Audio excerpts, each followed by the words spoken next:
You know what's really weird about this game in particular? Aside from the fact that there were two number 19s in the building, yeah, no, that was definitely pretty interesting. But no, this is one of the few games where we both get to talk and neither of us is wrong. Yeah, that really hasn't happened in a while. How much do I get to talk for? You get 20 minutes. Great. That means you get 40, which means we lost. Nope, we won. Wait, what? Yep, I'm just as surprised as you are. Hockey is a strange sport, and it's one of the few sports that makes absolutely no sense, where you could be dominating 40% of the game or 40 minutes, and the outcomes make absolutely no sense. Vegas Golden Knights defeat the Pittsburgh Penguins 3-2, and I'm still confused. This was going to be a very interesting matchup, as the Penguins are just trying to hold on to relevance in the Eastern Conference, and the Golden Knights are trying to wrap up what is a very solid homestand to this point, winning 3 of the first 4 of this 5-game homestand before they go out on the road before the All-Star break. And tonight's goalie matchup is very interesting. It's Logan Thompson making his umpteen millionth start in a row versus Tristan Jarry. And need I remind you that we still haven't scored against the Penguins this year. We already played them once. Going into the first period, you had to know there was going to be a lot of emotion, especially with a certain somebody in the building for the Pittsburgh Penguins, but we'll get to that in a moment. The fact of the matter is the Golden Knights actually got off to a very solid start in this game, which was a very nice change of pace given the way the last couple of games have gone. I know Bruce Cassidy has been on and on and on about how the team needs to get off to a better start, and it seems they finally got the point across. That was until 3 minutes in, when the Pittsburgh Penguins took a penalty in the form of Noah Chari tripping, and then things went downhill. No, we didn't give up a goal yet, but it's the power play. I don't know how, with all this firepower, and I know most of it is currently in the emergency room or the press box, but I don't know how with all this firepower the Golden Knights power play is this abysmal, but alas, it's still not very good. And so it's a work in progress. They didn't really get a whole lot of opportunities to do anything with this first power play. All it really did was tick 2 minutes off the ice and give the Golden Knights 2 minutes to acclimate to a very formidable opponent in the Pittsburgh Penguins and a very good goalie in Tristan Jarry. The Golden Knights really kind of dominated the play for the first 8 or 9 minutes. There weren't a lot of whistles, and all the whistles that did happen were of the icing variety, or a kind that didn't allow the ice guard to come out and a kind that didn't allow for a commercial to come through. But at the first TV timeout, as is always customary when players come back to Vegas or any team that they had an extended stay with, you get a video tribute, and it was none other than number 19, Riley Smith. Unfortunately, he's not playing in tonight's game for the Penguins as a result of an upper body injury, but he decided to come out and go out onto the bench during the time of his tribute, acknowledge the fans, and fun fact, he's wearing the same suit in that game the other night as he was when he visited the White House with his former teammates when the Golden Knights were honored back in November, I believe that was.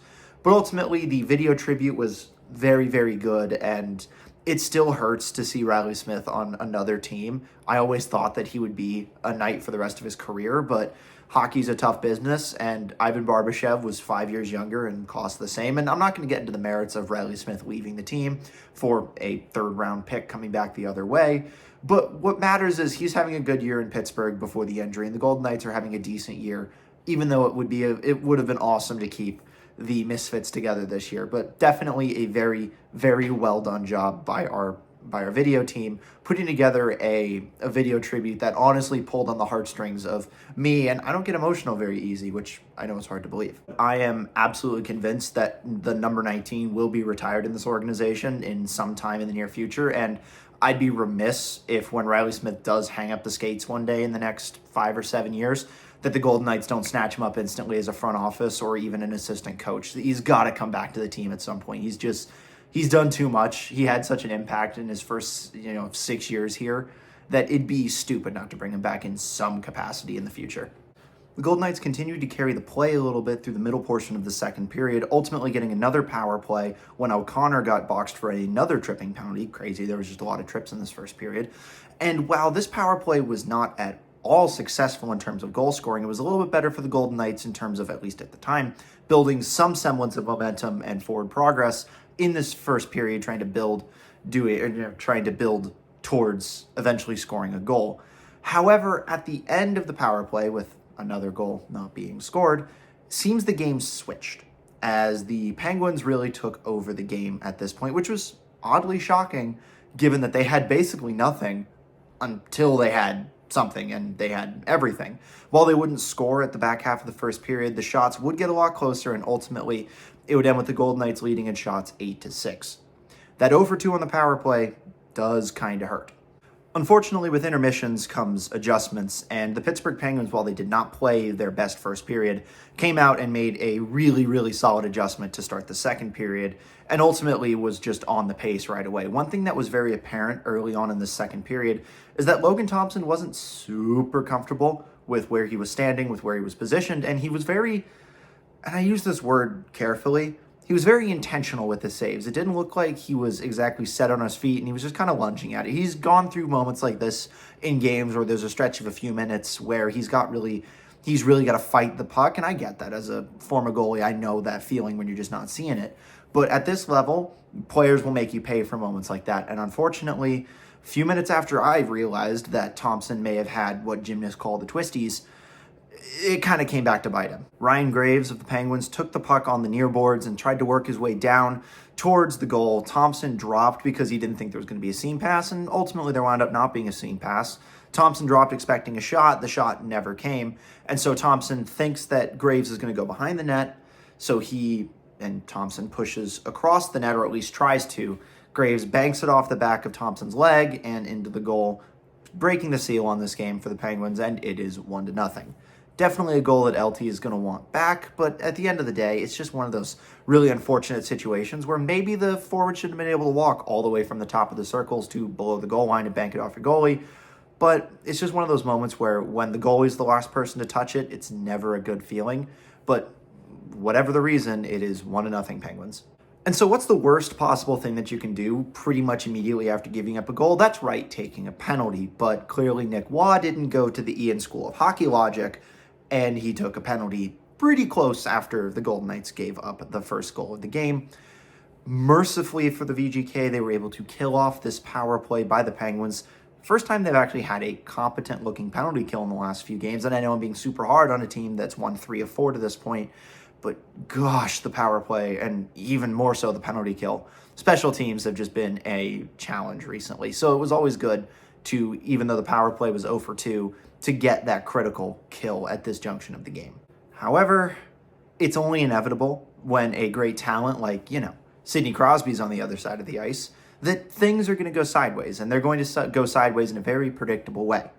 And ultimately, just a few minutes after the VGK killed off the Pittsburgh power play, they'd find themselves hemmed into the offensive zone, and ultimately, Sidney Crosby would kind of find himself a little bit of space, find himself a passing lane, moves the puck over to Jake Gensel, who had found a soft spot in the zone coverage. Ultimately, is able to wire it through. Not sure if it was screened, but it beat Thompson clean and puts the Penguins up 2-0. The Golden Knights would have good drive towards the end of the second period, but weren't able to get anything really sustained in the offensive zone. They still looked a little bit out of sorts, especially after playing so solidly. I'm not going to say good, but I'm going to at least say solid. They played very solid for the first 30 minutes of this hockey game, just to have it go very sideways very quickly. Seems to be a trend for the Golden Knights recently. Things start to fall down, and then they fall down. But with the horn sounding to end the second period, a more alarming statistic tends to come across the screen, come across my mind and the mind of likely every Golden Knights fan, player, and coach.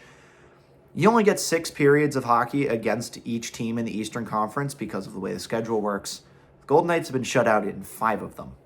They find themselves in a hole 2-0, and to make matters worse, the Golden Knights have only come back from down 2 like 3 or 4 times this year, none of which have been on the road, and none of which have happened since December, and it's late January, so goody.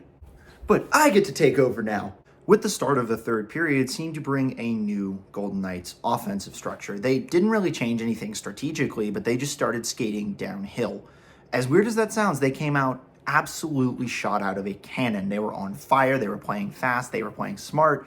They're moving the puck way better than they were in the first 2 periods, especially moving the puck side to side. And for the first 5-ish minutes, they were creating chaos in front of Tristan Jarry's net, which is always a good thing to do. Ultimately, at the culmination of a pretty prolonged time in the offensive zone, the puck goes up to the point and across to Alec Martinez, who sends the puck on goal, kind of sliding like knee high, Barbashev tips it on net, as any good forward would do, but because it was deflected, Jari wasn't able to corral the puck and it wasn't stick to him. Ultimately, the biscuit winds up in the slot, and Marchessault's there to pick up the crumbs and put the biscuit in the basket. For the first time all season, the Golden Knights have lighted the lamp against the Pittsburgh Penguins, and now it's 2-1. It's Marchessault's 20th goal of the year. He passes Eichel for the team leading goals, which sucks, by the way, because he's out, and that's a whole other thing about his all-star replacement. We don't get a rep at the all-star game, just by the way. But ultimately, this brought some life back into the Fortress, which is great to hear, even through the TV broadcast, because it had gotten quiet in what is probably the loudest arena in the NHL. And what makes this even better is this Golden Knights team, especially recently, has been able to build on momentum and score goals in bunches. And in the back of my mind, I had a feeling that was what was going to happen, and that's exactly what happened. As just a minute and a half later, the Golden Knights would get another break on the rush. Chandler Stevenson drives down the near boards, just full head of steam, turns a defender, and is able to get kind of at the goal line, sends the puck in front to a driving Pavel Dorofeev, who is also able to shovel a loose biscuit into a vacant basket over the glove of Tristan Jarry, and it's 2-2. Did not take very long, did it? And things just keep getting better, as shortly after the Golden Knights tied up the game, Evgeny Malkin takes a slashing penalty, sends the Golden Knights to their third power play of the night. They'd wind up with 4. They wouldn't score on any of them, but they had another power play. Just like I said, what's the worst thing that you could do after giving up a goal when we took the penalty and gave up the goal in the second? It's exactly what happened to the Penguins here in the third, except we didn't score. Well, neither did they, but that's beside the point. Fact of the matter is, it was another just abysmally bad power play, but I'm just kind of expecting that at this point. But then, things get a lot better. Things get a lot better really quickly. Pietrangelo sends a stretch pass up from basically his own goal line, finds Barbashev just going across the offensive blue line. Barbashev's met on the half walls and sees, I guess, out of the corner of his eyes, or maybe he's got eyes in the back of his head, or like a drone flying above, sees Brendan Brisson cutting up the middle with basically nobody on him, because he almost leads, at one point was one of the best players in college hockey, and I totally wouldn't put a guy on him. But ultimately, Barbashev finds Brendan Brisson in the high slot. Quick curl and drag, absolute rocket under the blocker and past Jarry for his first career NHL goal, putting the Golden Knights ahead 3-2. Everybody goes nuts. The Fortress erupts.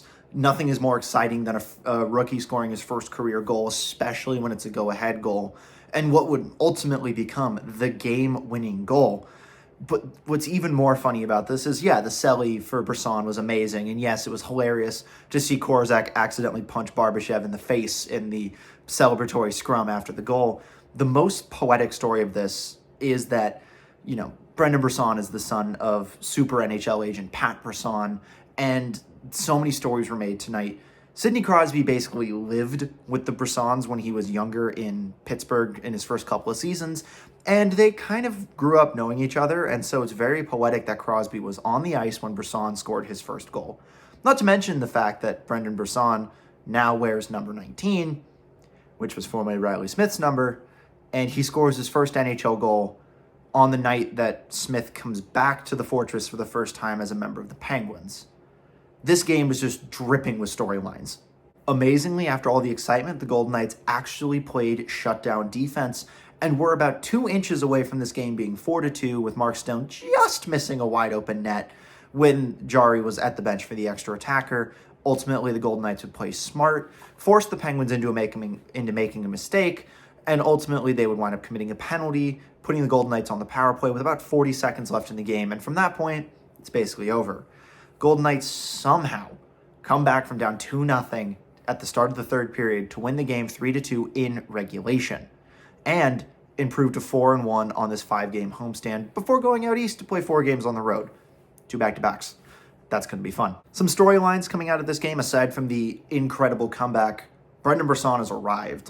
He's been playing better and better. This was, his 3rd game in the NHL, and he's looked better and better with every game. Now that he was finally able to light the lamp, it's only going to go upwards from here. I still think he's going to have a decent campaign with the Golden Knights until he inevitably gets sent back down to Henderson when the Golden Knights' main forwards start getting healthy, which will be eventually I hope. Somehow the Golden Knights were able to score a bunch of goals, which isn't so much of a problem anymore, but it was like 2 weeks ago.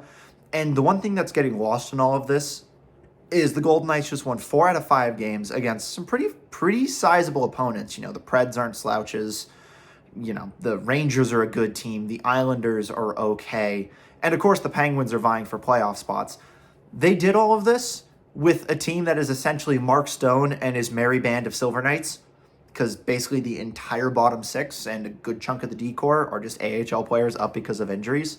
So the fact that the Golden Knights are able to, kind of turn it around even, and I hope this is turning the corner after that slump in December, things might be looking up for this team, especially as they continue to get healthy. It's been pretty solid news, aside from players going on IR and all that. But hey, the results on the ice have been pretty solid, especially for the last 2 weeks. And who's to say that that's not going to continue for the last 4 games into the All-Star break? I'm at least going to try and be more optimistic about it. If they can go 2-2 on this upcoming road trip, that'd be awesome. But ultimately, that game is in the books, and I've got to finish recording this, editing this, and putting it together because I have 3 hours until puck drop. So it's going to be a little tight on this one, but it's going to be fine. Thank you for watching. I'm glad to be doing this again. This is going to be much more common, much more regular. And I hope you enjoyed this video. I hope you enjoyed the comeback the other night as much as I did. Comment down below if you have any thoughts on the game, whether you thought Brisson was, is going to be as good as I think he's going to be, or what you would do if you were GM for a day. These are always things that I like to think about for fun, and I'm curious what you guys have to say. But as always, thank you for watching. Like if you liked it, subscribe if you really liked it, tell all your friends. I'll catch you guys in the next one. And somehow we won a game.